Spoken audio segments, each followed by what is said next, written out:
Ya. Buenas tardes, profesora. Saludos a la distancia. Soy Xiomara Mata, cursante de la materia curricular Derecho Agrario. Me corresponde exponer brevemente la reforma agraria de 1960, ley que fue promulgada el 5 de marzo de 1960. Una ley muy importante con el objetivo de cambiar la situación latifundista que existía para el momento en Venezuela, con el objetivo de producir alimentos y cambiar la vida en el campo de los campesinos, apoyar, darle bienestar social a los campesinos, repartición de tierras equitativas a quienes estuvieran dispuestos a trabajarla para producir alimentos y a su vez ser de beneficio a la colectividad.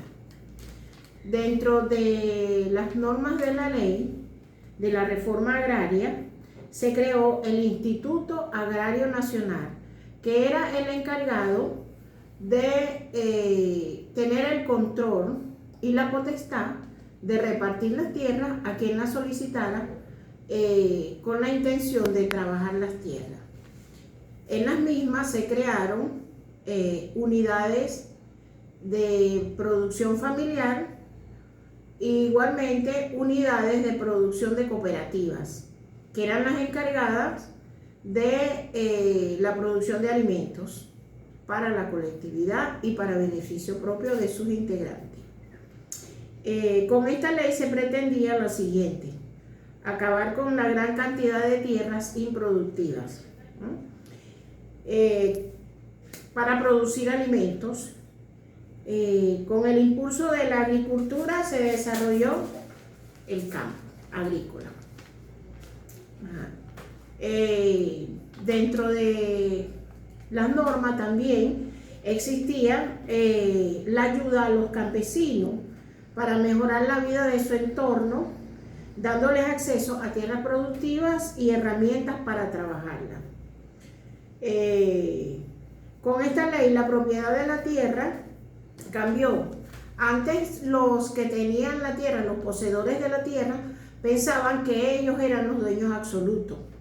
Pero con la ley,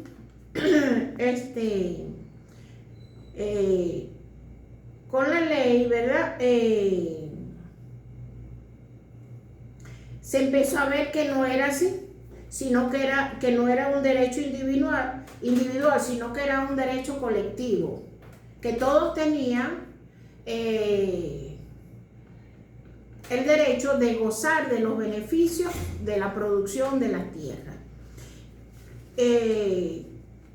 Si a unos campesinos o a una comunidad les entregaban las tierras, ellos no podían disponer esas tierras para venderlas, hipotecarlas, porque estaban incurriendo ya en la violación de una norma de la ley del Instituto Agrario Nacional, que decía que la tierra era para trabajarla y producir, pero no para recibir beneficios que no fueran en función social.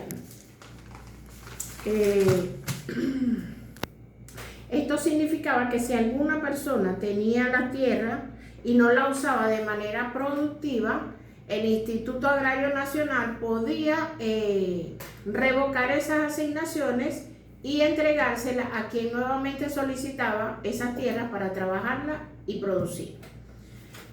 El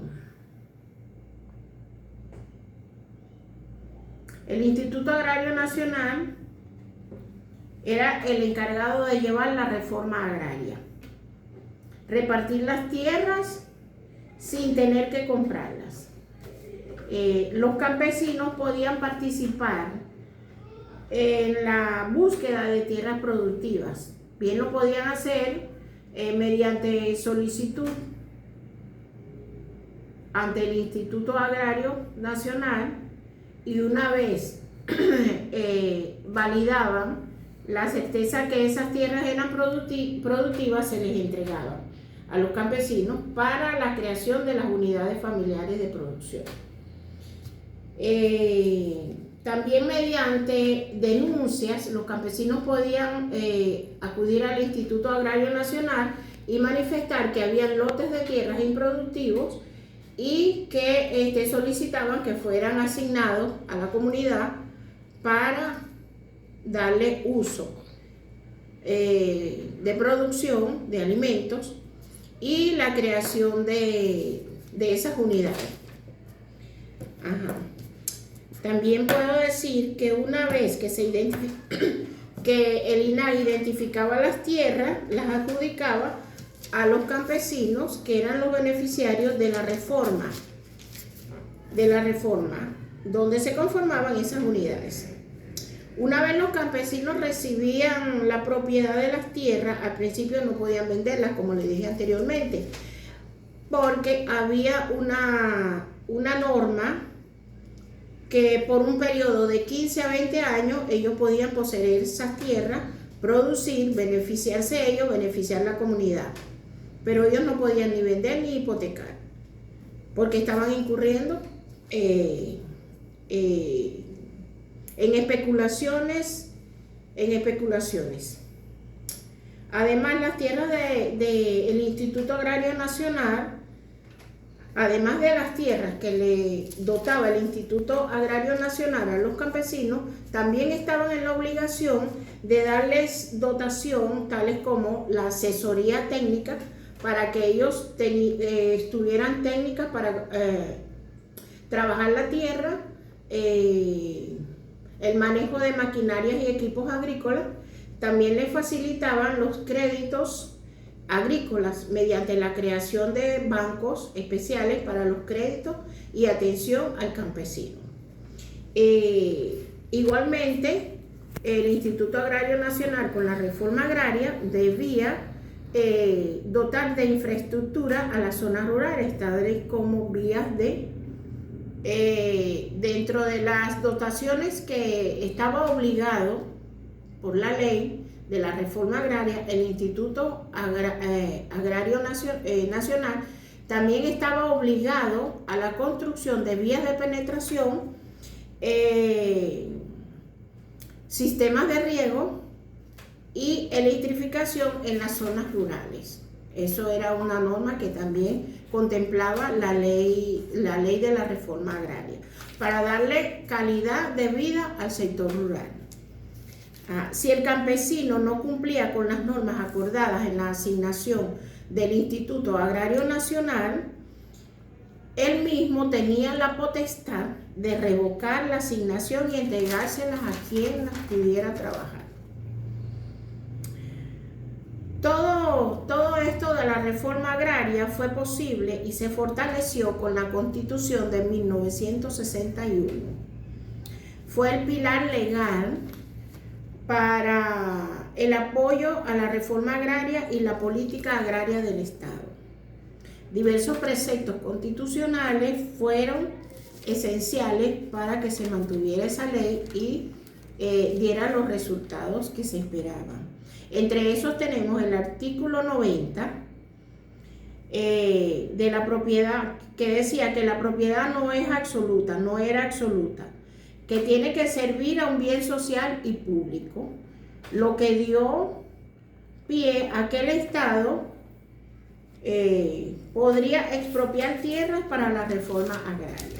En el artículo 101 permitió expropiar bienes si eran para utilidad pública o interés social, siempre pagando una justa indemnización a quien la poseía. Esto permitió al Estado adquirir tierras para la reforma agraria. En el artículo 104 de la Constitución de 1961, también estableció que el Estado debía fomentar el desarrollo del campo y dignificar la vida social. Lo que le expliqué anteriormente, que los dotaba de insumos, de vías de penetración, electrificación y para todas las zonas rurales.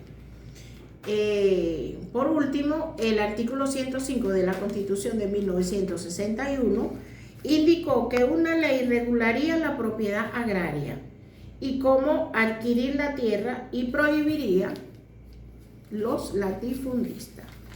Bueno, con esto es mi aporte que me corresponde disertar sobre la reforma agraria. Muchas gracias.